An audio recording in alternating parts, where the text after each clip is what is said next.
So now we are going to start with the two cases and analyze and find out what is the VF and what is that VF actually and what is the time to begin pure rolling. ये important चीज़ हम करने वाले हैं. So पहले हम case one उठाते हैं जिसमें हम V is greater than V not is greater than R omega naught रख रहे हैं. So what we are trying to do is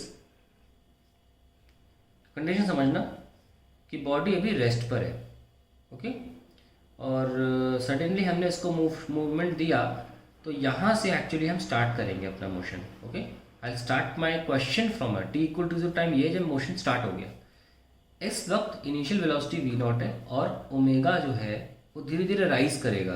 ध्यान रखें अगर बॉडी रेस्ट पर है पहले से और आपने उसे एक बिल्कुल सेंटर ऑफ मास की तरफ फोर्स लगाया तो उसमें सिर्फ लीनियर मोशन नहीं होगा, केवल linear motion.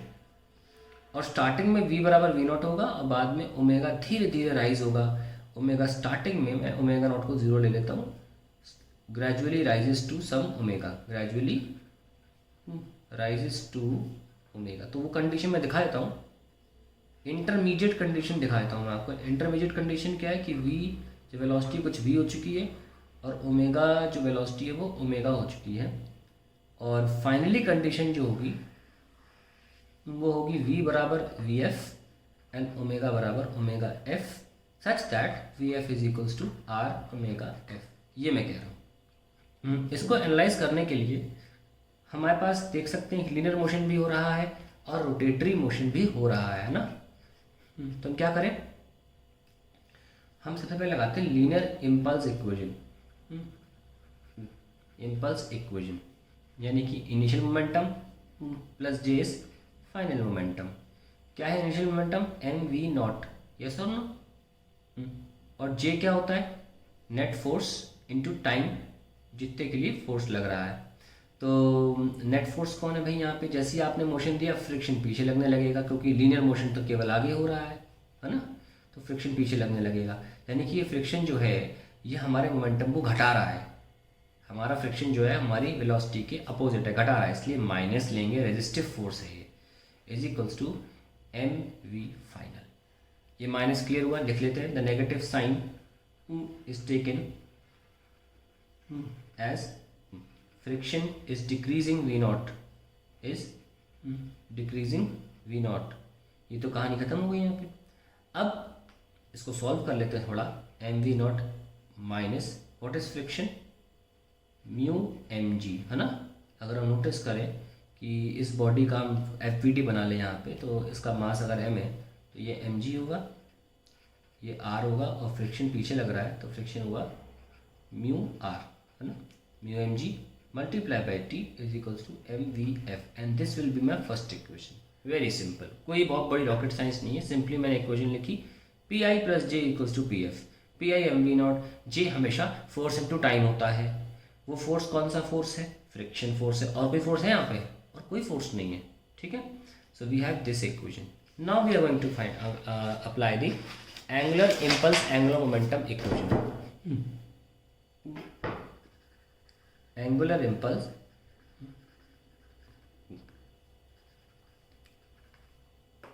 Angular momentum equation. Angular momentum equation बहुत सिंपल है. आप बना लो पहले, नहीं तो आप कंफ्यूज ना हो, ठीक है. ये वो वाला मोशन है t इक्वल टू 0 वाला. टाइम इस वक्त हम स्टार्ट कर रहे हैं जब v बराबर v नॉट है और ओमेगा नॉट जो है वो 0 है. आपको डायग्राम याद होगा या आपकी कॉपी में ऊपर दिख रहा होगा. मेरे तो जल्दी पेज पलट जाते हैं क्योंकि मैं हॉरिजॉन्टल लिखता हूँ ना. और ये हमारी v नॉट. तो इसमें हम क्या करेंगे, L I initial angular momentum plus J R is equals to L F. Yes और नो. अब एल आई क्या होता है, I omega not plus tau T is equals to I omega final. Omega not 0 हो गया, है ना. Starting में तो ओमेगा नॉट 0 था. What is tau T, tau T tau होता है आर इंटू फोर्स. यहाँ पे बना के दिखाता हूँ आपको मैं. हमारा फ्रिक्शन फोर्स ये है और हमारा जो रेडियस का डायरेक्शन है वो इधर है. तो ये डायरेक्शन जो है वो ओमेगा नॉट के फेवर में है ना. तो ओमेगा नॉट को अगर बढ़ा रहा है तो प्लस लेंगे हम. और टॉर्क क्या होता है आर क्रॉस एफ. यहाँ पे आर रेडियस है, एफ फ्रिक्शन है, into T is equals to I omega final. Now we have R, और जो फ्रिक्शन फोर्स है उसको आप एफ टी ऐसे रहने दीजिए, is equals to I omega F upon R, and we can further write it as I by R into VF by R. So we have I VF by R square, ठीक है। और लगे हाथ इसको F को भी खोल लीजिए, यहाँ पे म्यू एम जी टी ये लीजिए, इसको बोलते हैं हम सेकंड इक्वेशन। अब हमारी फर्स्ट और सेकंड इक्वेशन को ऐड कर लेते हैं, एडिंग फर्स्ट एंड सेकंड। क्या है first, M V not minus mu M G T is equals to M V F, और mu M G T is equals to I V F by R square, ये cancel. So we have M V not is equals to V F common ले लीजिए, M plus I by R square. So we have M V not divided by M plus I by R square as we final. देखा हमारी final velocity आ गई। Basic एक linear impulse equation लगाई थी और angular impulse equation लगाई थी। Please ध्यान रखें, दोनों इक्वेशंस को लगाना आपको बिल्कुल टिप्स पे आना चाहिए। बहुत सिंपल है, जैसे जैसे हम करते चले जाएंगे आपको हैबिट होती चली जाएगी। ये हमारा फाइनल वेलोसिटी तो आ गई। इसको ठीक से लिख लेते हैं, उसके और भी रूप लिख लेते हैं। तो final velocity I M V not upon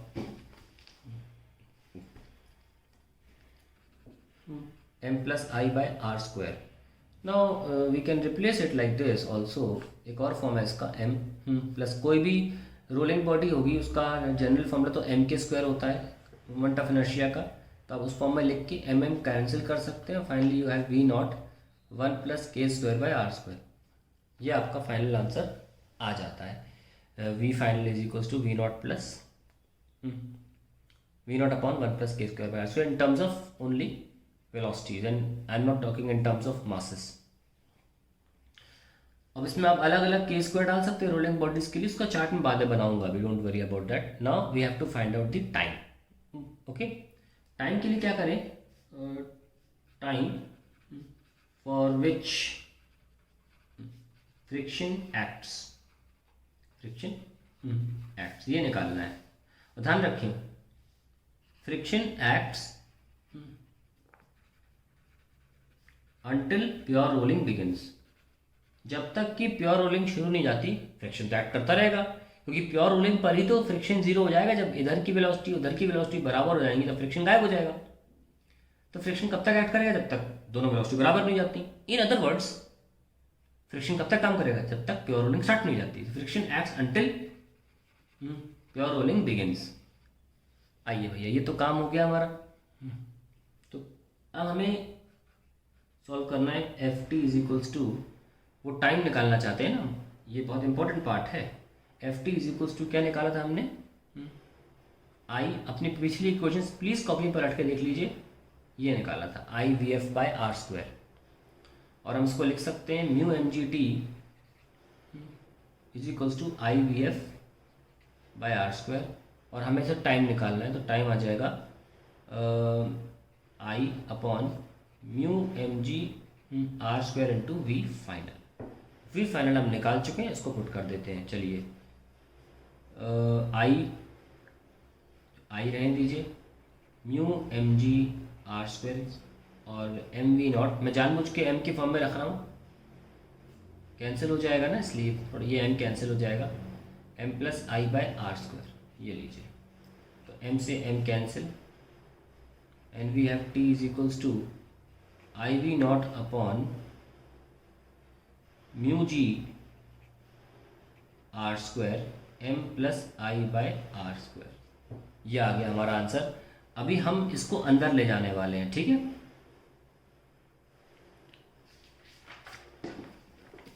ये इस तरीके से अच्छा नहीं फॉर्मूला, इसको हमें सुधारना है। टाइम क्या आया, I V not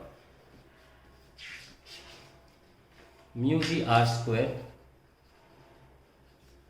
M plus I by R square ये लीजिए। तो अब क्या करें, सबसे पहला काम तो आर को अंदर भेजिए, V not upon mu ji M R square plus I भेज दिया। ठीक है, अब हम क्या कर रहे हो ध्यान से देखना, ये आई को नीचे लेकर आएंगे तो V not upon mu ji M R square by I plus 1। ठीक है, ये लीजिए भी आ गया। अब हम क्या करेंगे, आई को प्लेस करेंगे, T is equals to V nought by mu ji M R square upon M K square, जो भी रेडियस ऑफ गिरेशन हो किसी बॉडी का वो रखते रहेंगे, एम कैंसिल हो जाएगा और finally we have V not upon 1 plus R square by K square multiply by mu g. और ये हमें फॉर्मूला एक्चुअली में याद होना चाहिए, कोई और फॉर्मूला नहीं, सिर्फ ये फॉर्मूला याद होना चाहिए। ठीक है, R square by K square into mu g, this is the formula for time for pure rolling to begin. So what is it, time for pure rolling to begin. यहाँ पे हमारा पहला केस खत्म हो जाता है, दोनों चीज़ें हमने निकाल ली है ना। हमने जो निकाला time for pure rolling to begin वो था V not upon mu ji 1 plus R square upon K square. ये जानना बहुत ज़रूरी है कि किस बॉडी के लिए केस 1 के दौरान time for pure rolling to begin कम है या ज़्यादा है। तो उसके लिए हम दो जितनी रोलिंग बॉडीज है उनको ध्यान में रखते हैं। हम रिंग की बात करें अगर, तो रिंग में मोमेंट ऑफ इनर्शिया होता है एम आर स्क्वायर, और इसको कंपेयर करें अगर हम एम के स्क्वायर से तो हमें के की वैल्यू या के स्क्वायर की वैल्यू आर स्क्वायर मिल जाती है पहली। दूसरी, हम डिस्क की बात करने जा रहे हैं, तो इसमें डिस्क का होता है M R square by 2। Compare करें अगर एम के स्क्वायर से तो हमें के स्क्वायर की वैल्यू आर स्क्वायर बाई 2 मिल जाती है।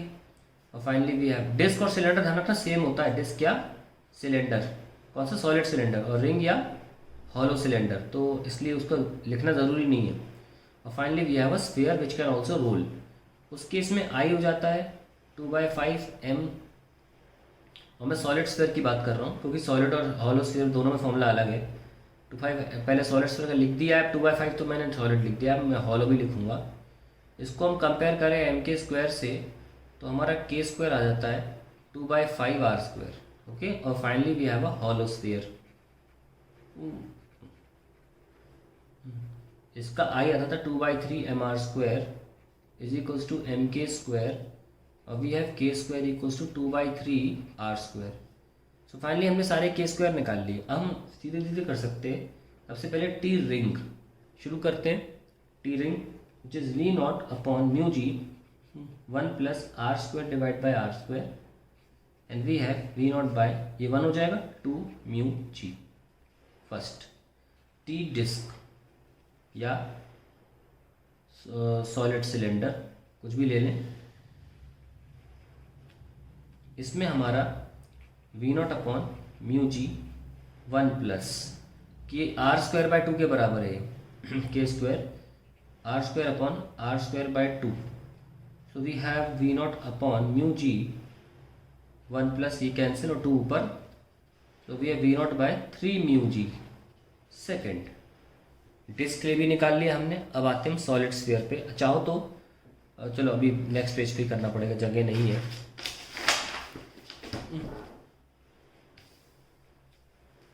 Third T for solid sphere which was V not upon mu ji 1 plus R square by K square.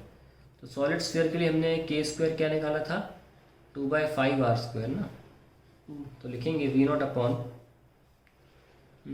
Mu G 1 plus R square upon 2/5 R square, ये cancel. So we have V not upon mu ji 1 plus 5/2, this is V not upon 2.5 plus 1 3.5 mu G, ये आ गया। और finally we have T as a hollow sphere is equals to v naught upon mu ji 1 plus R square upon 2/3 R square, क्योंकि हमको पता है कि के स्क्वायर की वैल्यू हॉलो स्क्वायर में 2/3 आर स्क्वायर है। आपको शायद पन्ने पे ऊपर दिख भी रही होगी, मैं तो पन्ना पलट गया है। तो we have V not upon mu ji 1 plus 3 ऊपर चला जाएगा 3/2 and finally we have 2.5 mu G, चारों निकाल लिए। अब हमारे पास क्या क्या ऑप्शंस हैं, एक 3.5 है, एक 2.5 है ना, सबको देख लेते हैं और डिस्क में एक चार्ट बना लेते हैं पूरा।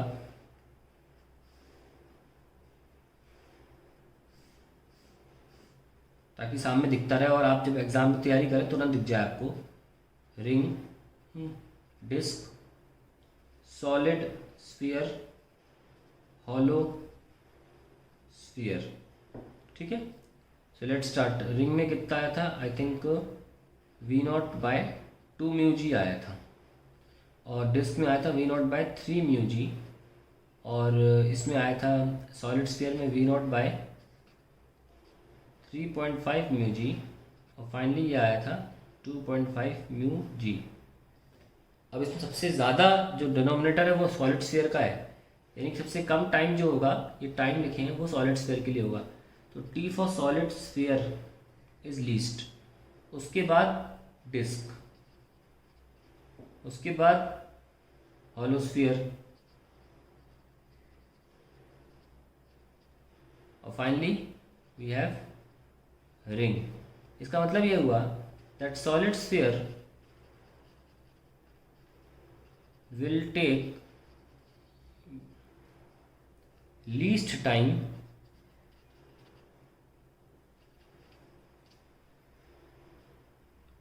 time to begin pure rolling, ये हमारा एंड स्टेटमेंट है इस पूरे केस 1 में।